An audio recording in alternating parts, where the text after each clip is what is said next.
നമസ്കാരം. ശ്രീമദ് ഭാഗവതം മൂലം പ്രഭാഷണം ഭാഗം 117 117.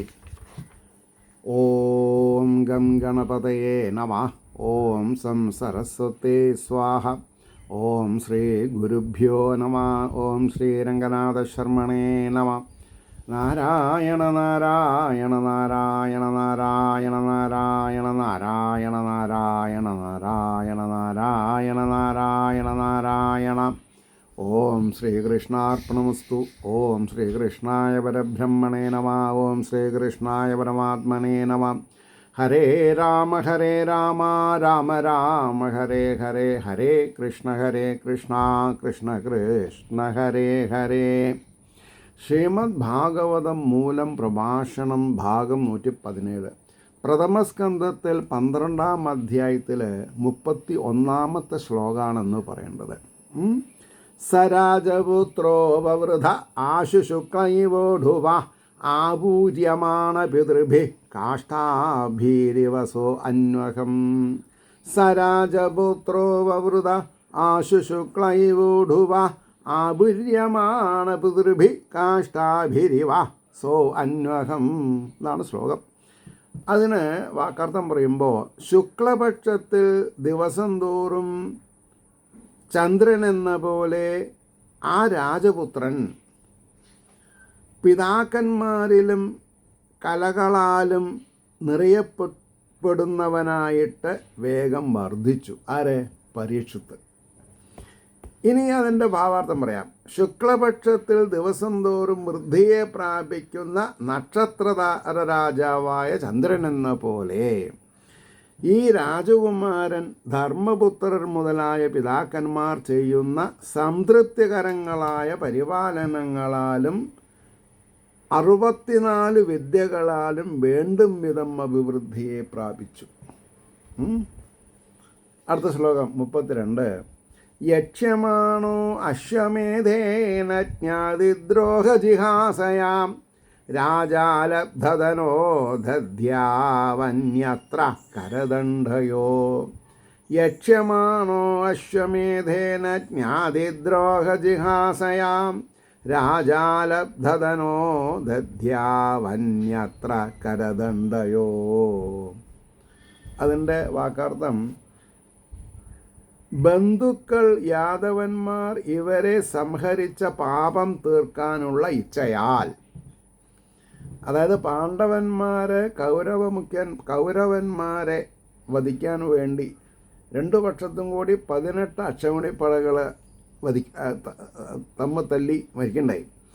ആ പാപം തീർക്കാനുള്ള ഇച്ഛയാൽ അശ്വമേധം കൊണ്ട് യജിപ്പാൻ ഭാവിച്ച ധർമ്മപുത്രർ ദണ്ഡശിക്ഷ എന്നിവയിൽ നിന്നുണ്ടാകുന്ന ധനം കൂടാതെ ലഭിക്കാത്ത ധനത്തോടുകൂടിയവനായിട്ട് ഭഗവാനെ ധ്യാനിച്ചു. എങ്ങനെയെങ്കിലും ഞങ്ങളുടെ കാര്യങ്ങളൊക്കെ ഒന്ന് രക്ഷപ്പെടുത്തണേന്ന് പറഞ്ഞിട്ട് അതിൻ്റെ ഭാവാർത്ഥം പറയാം. പരീക്ഷത്തിൻ്റെ ഭാവഗുണങ്ങളെ നിരൂപിച്ച ശേഷം 15-ാം അധ്യായ സമാപ്തി വരെ 15-ാം അധ്യായം, ഇപ്പോൾ ഇത് 12 അവസാനിക്കാൻ പോവുക, ഏറെക്കുറെ അതെ ഇന്ന് അവസാനിക്കും. അപ്പോൾ 15-ാം അധ്യായം വരെ, അതായത് ഇനി 13, 14, 15 അധ്യായങ്ങൾ സമാപ്തി വരെ ധർമ്മപുത്രർ എന്തോ ചെയ്തുവെന്ന ചോദ്യത്തിന് ഉത്തരം പറയുന്നു. മുമ്പൊരിക്കൽ സൂചിപ്പിച്ചതായ ധർമ്മപുത്രരുടെ അശ്വമേധങ്ങളെ യഥാവസരം ആവർത്തിക്കുന്നു. വംശവൃദ്ധികരനായ ബാലൻ്റെ ജനനത്താൽ സന്തുഷ്ടനായിരിക്കുന്ന അവസരത്തിൽ രാജാവായ ധർമ്മനന്ദനൻ യാദവന്മാരെയും ബന്ധുക്കളെയും ദ്രോഹിച്ചത് നിമിത്തമുള്ള പാപത്തെ പരിഹരിപ്പാനുള്ള ആഗ്രഹത്താൽ അശ്വമേധമെന്ന മഹായാഗം നടത്തണമെന്ന് ആലോചിച്ചു. ആ യാഗത്തിന് വേണ്ടുന്ന ചിലവിന് രാജ്യങ്ങളിൽ നിന്ന് രാജഭോഗമായി സിദ്ധിക്കുന്നതും, അതായത് കപ്പം, റവന്യൂ, ദണ്ഡ്യന്മാരെ ദണ്ഡിക്കുന്നതിൽ നിന്ന് പിഴയായും മറ്റും വസൂലാക്കാവുന്നതുമായ ധനം കൂടാതെ കഴിക്കണം. അതായത് ഇവിടെ വലിയൊരു കാര്യം, ഒരു വേദാന്തപരമായിട്ടൊരു കാര്യങ്ങളുണ്ട്. എന്താ അത്? നല്ല രീതിയിൽ സമാഹരിച്ച കാശ് കൊണ്ടേ യജ്ഞങ്ങളും യാഗങ്ങളും അമ്പലങ്ങളിലെ വഴിപാടുകൾ ചെയ്യാൻ പാടുള്ളൂ. നമ്പർ 2 ഉപയോഗിച്ചിട്ടുള്ള കാശ് കൊണ്ട് പാടില്ല. പറഞ്ഞ പ്രശ്നമുണ്ടോ? ശമ്പളം അല്ലാതെ കിമ്പളം വാങ്ങിയിട്ട് ഈശ്വരീയത പ്രാപിക്കാം എന്ന് വിചാരിച്ചാൽ നടക്കില്ല. അപ്പം നിങ്ങൾ വിചാരിക്കും അതെങ്ങനെ ഭഗവാൻ അറിയണത്? ഭഗവാൻ അവരവരുടെ ഉള്ളിലാണ്. ഭഗവാൻ അറിയാണ്ട് നമുക്കൊന്നും ചെയ്യാൻ പറ്റില്ല. നമ്മൾ എന്ത് സങ്കല്പിക്കണോ അത് ഭഗവാന്റെ ഇച്ഛയാണ്. എങ്ങനെ നടത്തണം അത് ഭഗവാന്റെ ഇച്ഛയാണ്. അതുകൊണ്ട് ആദ്യം മുതൽ അറിവ് വന്നാൽ എല്ലാം ഭഗവാന്റെ ഇച്ഛയ്ക്കേ നടക്കുള്ളൂ എന്ന് പറഞ്ഞാൽ കണ്ണടച്ച് ധ്യാനിക്കുക. നല്ലത് വരുത്തണേ, നല്ലത് വരുത്തണേ, നല്ലത് വരുത്തണേ. വേറൊന്നും ചെയ്യാനില്ല. നല്ല വഴി തരണേ, നല്ല ബുദ്ധി തരണേ, നല്ല ബുദ്ധി തരണേ, നല്ല വഴി തരണേ, നല്ല വഴി തരണേ, നല്ല ബുദ്ധി തരണേ. വേറെ ഒന്നും അത് ചോദിക്കാനുള്ള വഴി പിന്നെ അത് ചോദിക്കാനുള്ള പ്രൊവിഷനുണ്ട്. മനസ്സിലായില്ലേ? അപ്പോൾ പിഴയായും മറ്റും വസൂലാക്കുന്നതുമായ ധനം കൂടാതെ കഴിക്കണം. അതിന് വഴി എന്ത് എന്ന് ആലോചിച്ചു. രാജാവിന് ന്യായമായി സിദ്ധിക്കുന്ന മേൽ കാണിച്ച 2 വിധം ധനവും രാജപരിപാലനത്തിന് സഹായിക്കുന്ന ഉദ്യോഗസ്ഥരെ ഭരിപ്പാനും പ്രജാക്ഷേമകരങ്ങളായ മറ്റു വിഷയങ്ങൾക്കും വേണ്ടി ഉപയോഗിക്കണം. അതായത് ഈ മറ്റുള്ളവരെ ശിക്ഷിക്കുക, തെറ്റ് ചെയ്യുന്നവരെ ശിക്ഷിക്കുക, ഫൈൻ എടുക്കുക, അതൊക്കെ സ്വന്തം കാര്യത്തിന് എടുക്കരുതെന്നാണ് പറഞ്ഞത്. ഇത് അത്ര വലിയൊരു ഉപദേശമാണ്. അതായത് രാജാവിന് ന്യായമായി സിദ്ധിക്കുന്ന മേൽ കാണിച്ച 2 വിധം ധനവും രാജപരിപാലനത്തിന് സഹായിക്കുന്ന ഉദ്യോഗസ്ഥരെ ഭരിപ്പാനും പ്രജാക്ഷേമകരങ്ങളായ മറ്റു വിഷയങ്ങൾക്കും വേണ്ടി ഉപയോഗിക്കണം. മനസ്സിലല്ലേ? അല്ലാതെ പരിഹാരങ്ങളായ കർമ്മങ്ങളെ നിർവഹിക്കുന്നതിന് ഉപയോഗിച്ചുകൂടാ എന്നുള്ള ധർമ്മശാസ്ത്രത്തെ അറിയുന്ന രാജാവ്. നമ്മൾക്ക് എന്താ അറിവുള്ളത്? ഇപ്പോൾ ഏതാ ശരി, ഏതാ തെറ്റ്, ആരാ പറഞ്ഞു തരുന്നത്, എവിടെ നിന്നാണ് കിട്ടുക? അപ്പോൾ ധർമ്മശാസ്ത്രത്തെ അറിയുന്ന രാജാവ് യാഗത്തിന് പണം ഏതു വിധമാണ് സമ്പാദിക്കേണ്ടതെന്ന് ചിന്തിച്ചുവെന്ന് സാരം. നെക്സ്റ്റ് 33-ാമത്തെ ശ്ലോകം. തദഭിപ്രേതമാലക്ഷ്യ ഭ്രാതരോ അച്യുതചോദിത. എപ്പോഴും ബാള് ഭഗവാന്റെ അടുത്ത് കൊടുക്കുക. അച്യുത ഭ്രാതരോ അച്യുത ചോദിത. അച്യുതനാൽ എന്താണ് പ്രേരിപ്പിക്കപ്പെട്ടിട്ട് ധനം പ്രഹീണമാജക്രൂർ ഉദീച്യാം ദിശി ഭൂരിഷ. തദഭിപ്രേതമാലക്ഷ്യ ഭ്രാതരോ അച്യുത ചോദിത ധനം പ്രഹീണമാജക്രൂരുദീച്യാം ദിശി ഭൂരിഷാം. അവൻ്റെ അഭിപ്രായത്തെ അറിഞ്ഞിട്ട്, ആരുടെ? ഭഗവാന്റെ അഭിപ്രായത്തെ അറിഞ്ഞിട്ട് സഹോദരന്മാർ ശ്രീകൃഷ്ണനാൽ പ്രേരിപ്പിക്കപ്പെട്ടവരായിട്ട് വടക്കേ ദിക്കിൽ അനേകമായിട്ട് ഉപേക്ഷിക്കപ്പെട്ടതായ ധനത്തെ ആഹരിച്ചു കൊണ്ടുവന്നു. വടക്കു ഭാഗത്ത്, അതായത് ഹിമാലയ പർവ്വത പ്രാന്തപ്രദേശത്ത് വലിയൊരു അപകടം കൈ വീശിയതാ.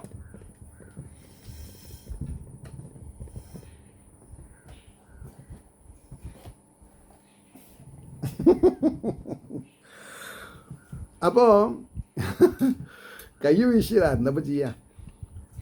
അപ്പോൾ അവൻ്റെ അതെ ആഹരിച്ചു എന്ന് പറഞ്ഞിട്ടുണ്ടെങ്കിൽ കൊണ്ടുവന്നു എന്ന് കേട്ടോ. പിന്നെ അല്ലാതെ കൊണ്ട് കഴിച്ചതല്ല. ധർമ്മപുത്രരുടെ ആ അഭിപ്രായം അറിഞ്ഞ സഹോദരന്മാർ ശ്രീകൃഷ്ണ ഭഗവാന്റെ പ്രേരണയോടുകൂടെ ചെന്ന് വടക്കുദിക്കിൽ മരുത്തൻ എന്ന മഹാരാജാവിൻ്റെ യാഗത്തിൽ ഉപേക്ഷിച്ച സ്വർണപാത്രങ്ങൾ മുതലായ അസംഖ്യം ധനത്തെ ശേഖരിച്ചു കൊണ്ടുവന്നു. ഇവിടെ ഒരു നല്ലൊരു കഥയുണ്ട്. എന്താ കഥ എന്ന് ചോദിച്ചാൽ, ഈ രാജസൂയാണ്, അശ്വമേധമല്ല, രാജസൂയം കഴിഞ്ഞിട്ട് എല്ലാവരും പിരിഞ്ഞ സമയത്ത് ഈ എന്താ പറയുക, ഭഗവാന്റെ പാദപ്രക്ഷാളനം ഒക്കെ ചെയ്തിട്ടുള്ള തീർത്ഥം ഇങ്ങനെ തളം കെട്ടി നിൽക്കുക. അപ്പോൾ എവിടുന്നോ ഒരു കീരി വരുന്നുണ്ടായി. കീരി വന്ന് ഇതിലൊന്ന് പണിഞ്ഞു. ഒരു വ്യത്യാസം ഉണ്ടായില്ല, അതാ പറഞ്ഞത്. അപ്പോൾ എന്താ ചോദിച്ചു, നിങ്ങൾ നോക്കണ്ട, എൻ്റെ മേല് കുറച്ച് ഭാഗം സ്വർണ്ണനിറായിട്ടുണ്ട്, മറ്റേ ഭാഗം സ്വർണ്ണനിറായിട്ടില്ല. ഇതേപോലെ ഒരു യജ്ഞം യാഗം നടന്നപ്പോൾ പിന്നെ ഞാൻ അവിടെ പോയി കുളിച്ചപ്പോൾ എൻ്റെ ഒരു ഭാഗം സ്വർണ്ണമായി. ഇത് എന്താ ആവാത്തത്? അപ്പോൾ അതിന് ഒരു ഉത്തരം കിട്ടി ഇവർക്ക്. വടക്ക് ഏതോ രാജാവ് ഉപേക്ഷിച്ചത് കൊണ്ടുവന്നിട്ടല്ല ഇത് ചെയ്തത് എന്ന്. അപ്പം ആര് പ്രേരിപ്പിച്ചാലും വാസ്തവം വാസ്തവമായിട്ട് തന്നെ ഇരിക്കും. വാസ്തവം വാസ്തവമായിട്ടിരിക്കും. ധർമ്മം എന്ത് പറയണു അതന്നെ. മനസ്സിലായില്ലേ? അതുകൊണ്ടാണ് ഭഗവാൻ ഭഗവത്ഗീതയിൽ പറഞ്ഞു, നിങ്ങൾ അധികം ബുദ്ധിമുട്ടണ്ട. ഒരു തുടം വെള്ളം, ഒരു തുളസിയുടെ ഇല, ഏതെങ്കിലും ഒരു കായ, നല്ല ശുദ്ധ മനസ്സോടുകൂടി നിങ്ങൾ എനിക്ക് വെച്ചാൽ മതി. അതല്ലേ ശരി? ആലോചിച്ച് നോക്കൂ. അപ്പോൾ എല്ലാം ശരിയാണ്. മനസ്സിലായില്ലേ? അപ്പോൾ ഭഗവാനെ വഴിപാട് ചെയ്ത് സന്തോഷിപ്പിക്കാമെന്ന് വിചാരിക്കരുത്. ഭഗവാനെ പ്രീതിപ്പെടുത്താൻ എളുപ്പം ഭഗവാന്റെ പാതാരവിന്ദത്തിൽ അടിയറ പറയാം. പിന്നെ സമയം കിട്ടുമ്പോഴൊക്കെ മറ്റുള്ളവരെ പ്രീതിപ്പെടുത്തുക. സഹജീവികളെ, അച്ഛനമ്മമാരെ, സഹോദരങ്ങളെ, എല്ലാവരോടും എന്താണ് പറയുക, നല്ലത് കുശലങ്ങൾ ചോദിക്കുക. എന്ത് ചെയ്യാനും ഞാൻ തൽപരരാൾ. ശാരീരികമായിട്ടും മനസ്സുകൊണ്ടും ധനം കൊണ്ടും. ആരും ആരേക്കാൾ എല്ലാം തികഞ്ഞവരാരുമില്ല.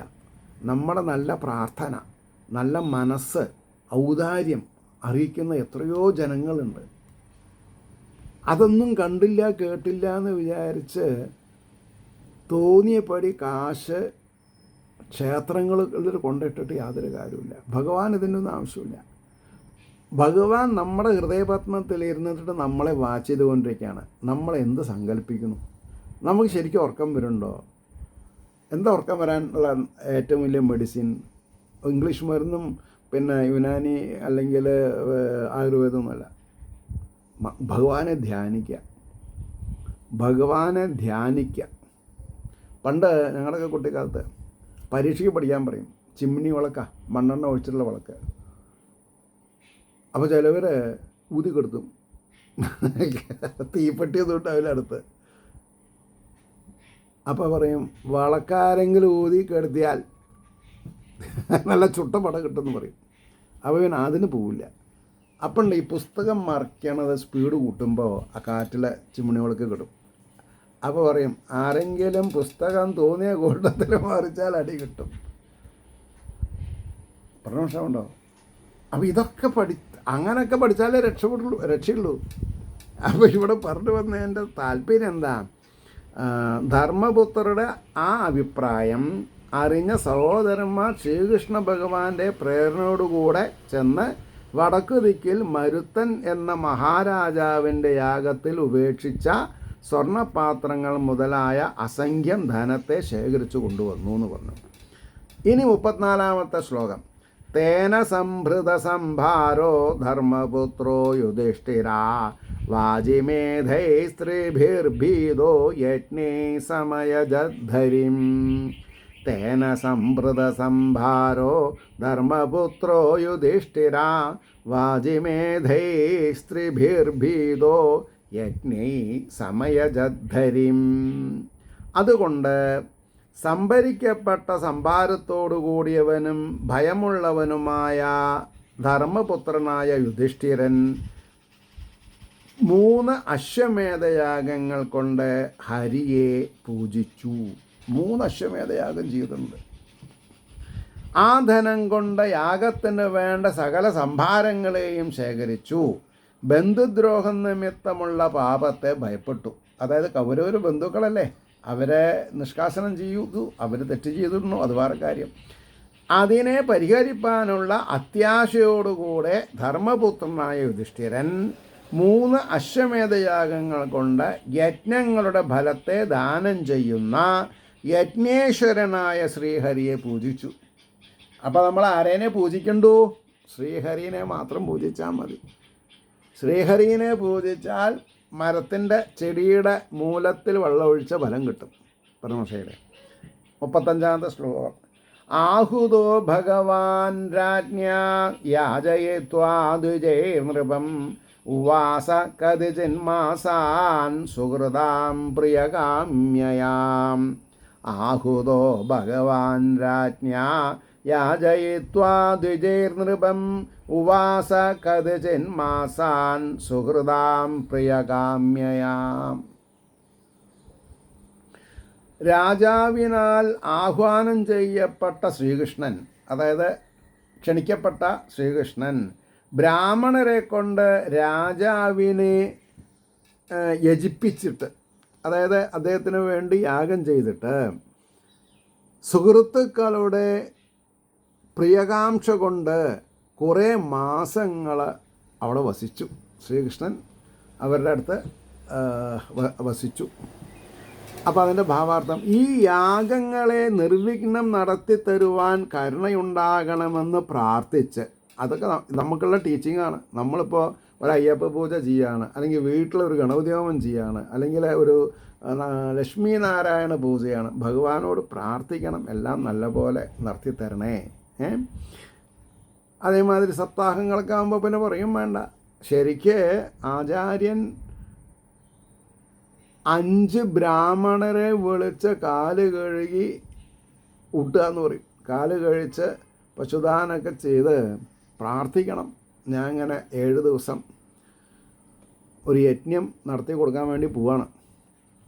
ഈ 7 ദിവസം യാത്രയിലും അവിടെ ഇരിക്കുമ്പോഴും ഇവിടുന്ന് പുറപ്പെട്ട് ഇവിടെ തിരിച്ചെത്തണ വരെ എൻ്റെ ഇന്ദ്രിയങ്ങളുടെ ചേഷ്ട നിലയ്ക്ക് നിർത്താൻ നിങ്ങളുടെ തപസ് ആവശ്യമാണെന്നാ. എത്ര ഉദാത്തമായിട്ടുള്ള പ്രാർത്ഥനയുണ്ടോ. എൻ്റെ പഞ്ചേന്ദ്രിയങ്ങൾ എന്നെ ചതിക്കരുത്. എൻ്റെ വാക്ശുദ്ധി, ചില വള്ളി പുള്ളിയൊക്കെ മാറി അർത്ഥം മാറി. അപ്പോൾ പഞ്ചേന്ദ്രിയങ്ങളെ തപസ്സുകളെ ഏൽപ്പിക്കണം. ഇന്നത്തെ കാര്യത്തിൽ ആരാ എന്താ ചെയ്യണത് അത് പറയാൻ വയ്യ. അറ്റ്ലീസ്റ്റ് നമ്മൾ എന്ത് ചെയ്യണം, ഒരു 5-1.25 രൂപയെങ്കിലും, അല്ലാണ്ട് മറ്റുള്ളവരുടെ പോക്കറ്റിലെ പൈസ നമുക്ക് കിട്ടണമെന്ന് ആഗ്രഹിക്കരുത്. ഇതൊക്കെ ഒരു യജ്ഞത്തിൻ്റെ ഭാഗങ്ങളാണ്, അതും പറയാം. അപ്പം എന്തായാലും നിർവിഘ്നം നടത്തി തരുവാൻ കരുണയുണ്ടാകണമെന്ന് പ്രാർത്ഥിച്ച് ധർമ്മപുത്രർ ഭഗവാനായ ശ്രീകൃഷ്ണനെ ക്ഷണിച്ചു വരുത്തി. ശ്രീകൃഷ്ണൻ കർമ്മനിപുണന്മാരായ ബ്രാഹ്മണരെ കൊണ്ട് ഓരോ കർമ്മം ചെയ്യാനുള്ള കഴിവുള്ളവരെ കണ്ടുപിടിക്കണം. അല്ലാതെ കൊണ്ട് പിന്നെ എന്താണെന്ന് പറയുക, തുടങ്ങി വെച്ചു, പിറ്റേ ദിവസം 2 ദിവസം കഴിഞ്ഞിട്ട് വേറെ എവിടെയെങ്കിലും പോയി തുടങ്ങുക, അത് പറ്റില്ല. ഏറ്റത് പൂർണ്ണമാക്കിയിട്ട് വേറെ സ്ഥലത്ത് പോകാൻ പാടും. അപ്പോൾ എന്തായി അർത്ഥം? ഒന്നില്ലെങ്കിൽ കമ്മിറ്റിക്കാർക്ക് ഇതിനെപ്പറ്റി അറിയില്ല, അല്ലെങ്കിൽ ആചാര്യന് ഇതിനെപ്പറ്റി അറിയില്ല, അല്ലെങ്കിൽ ആ ഗ്രാമവാസികളെ വഞ്ചിച്ചു. അതല്ല എൻ്റെ ഫലം. ഇവിടെ ഉള്ളവർക്കൊന്നും അറിയില്ല, നിങ്ങളെങ്ങനെയെങ്കിലും ഉരുട്ടി പുരട്ടി പോന്നോളൂ എന്നൊക്കെ പറഞ്ഞാലത്തെ കാര്യം എന്താ? അപ്പോൾ കർമ്മനിപുണന്മാരായ ബ്രാഹ്മണരെ കൊണ്ട് രാജാവിൻ്റെ യാഗം നടത്തി കൊടുത്തു. അതിനും ഭഗവാന്റെ അനുഗ്രഹം വേണം. സുഹൃത്തുക്കളായ അവരുടെ ഇഷ്ടത്തെ അനുസരിച്ച് അവർക്ക് സന്തോഷത്തെ ജനിപ്പിക്കുവാനായിട്ട് ആ രാജധാനിയിൽ കുറേ മാസങ്ങൾ ഭഗവാൻ കഴിച്ചുകൂട്ടി. ഈ 12-ാം അധ്യായത്തിൽ അവസാനത്തെ ശ്ലോകം 36.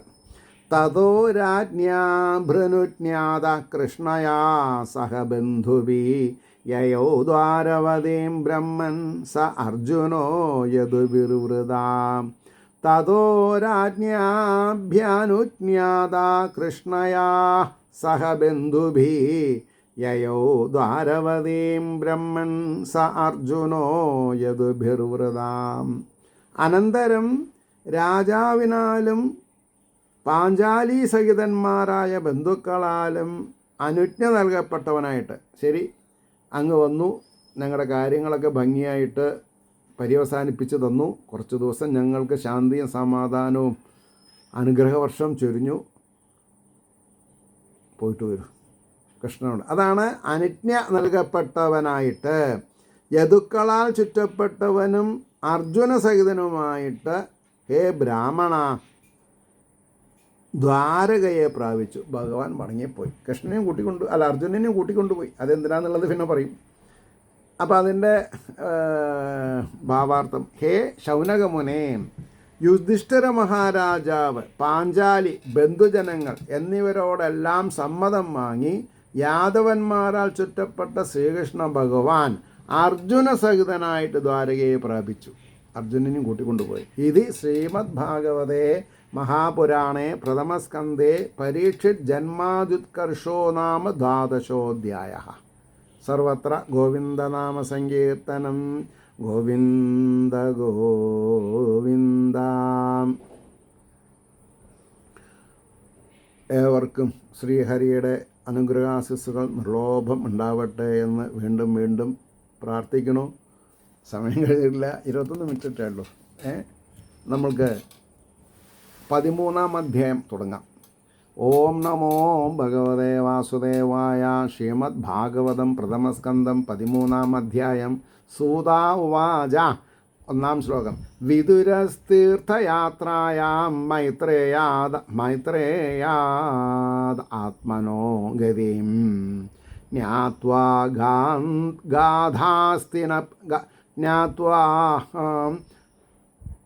ഗാധ അസ്തിനപുരം തയാ വാപ്തവിവത്സിത.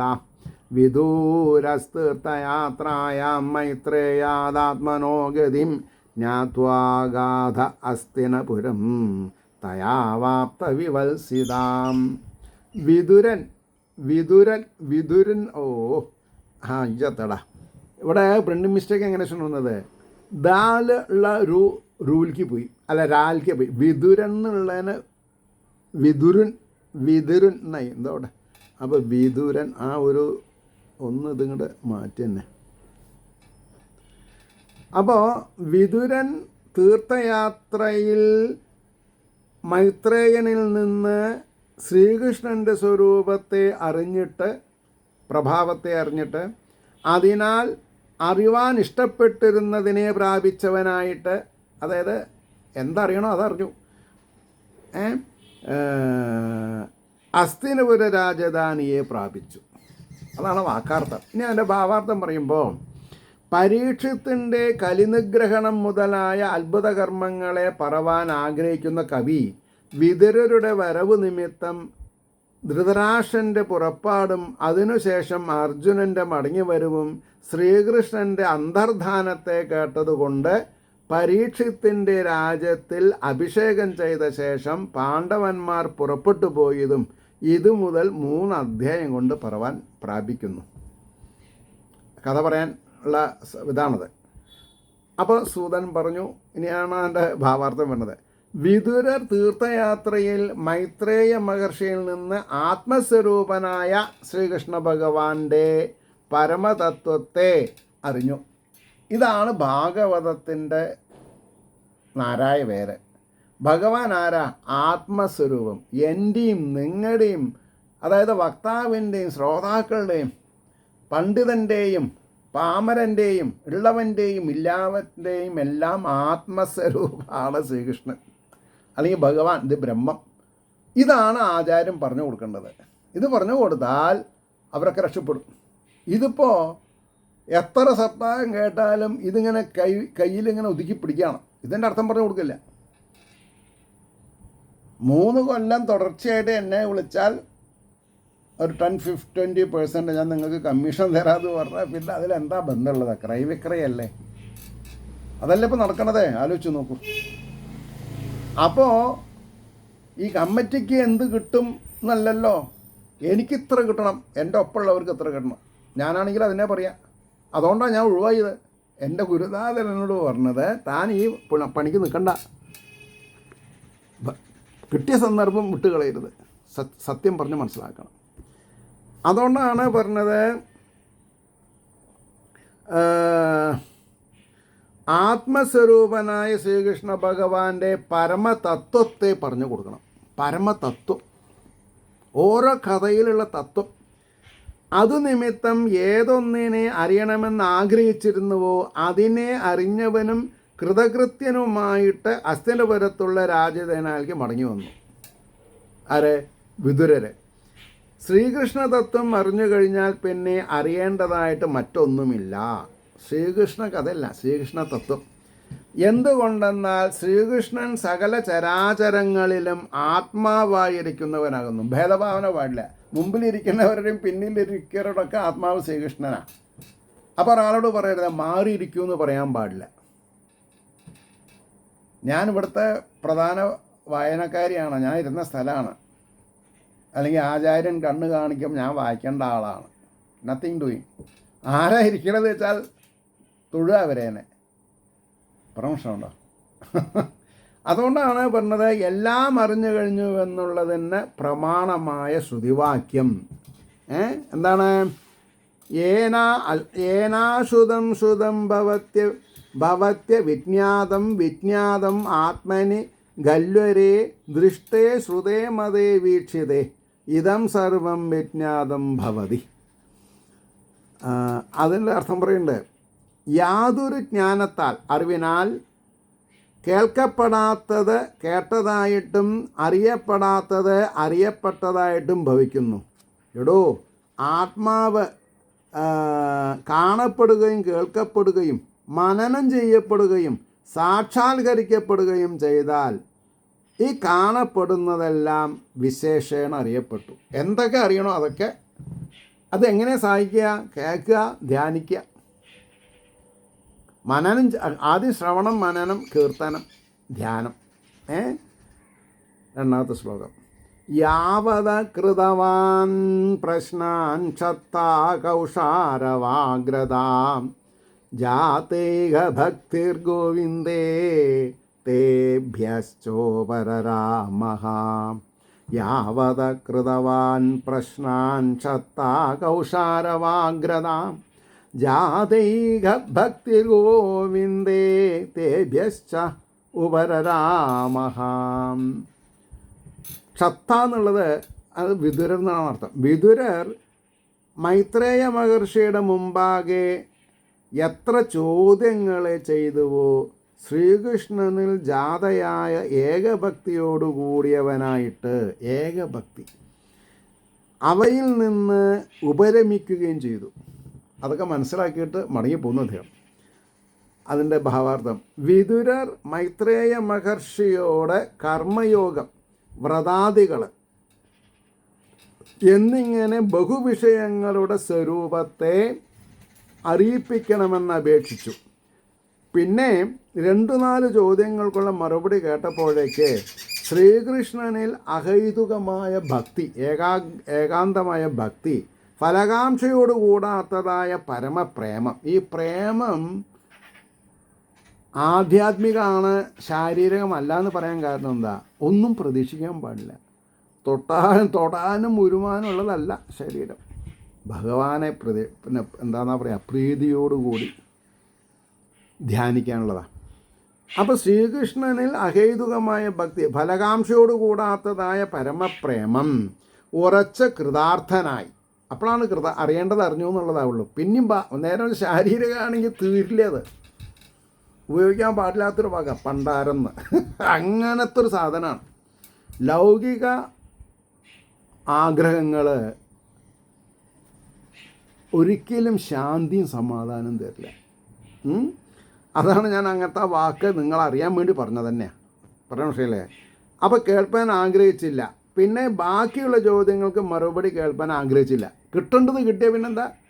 അറിയേണ്ടത് അറിഞ്ഞുവെന്ന് സാരം. അതിനാൽ ഹസ്തിനപുരത്തിലേക്ക് മടങ്ങി എന്ന് പറയണം. ബാക്കിയുള്ള ഭാഗം നമ്മൾക്ക് അടുത്ത എപ്പിസോഡിലേക്ക് വെക്കാം. ഏവർക്കും ശ്രീഹരിയുടെ അനുഗ്രഹാശസ്സുകൾ നിർലോഭമുണ്ടാവട്ടെ എന്ന് പ്രാർത്ഥിച്ചുകൊണ്ട് വാക്കുകൾ ചേർക്കുന്നു. നമസ്കാരം. നാളെ കാണാം.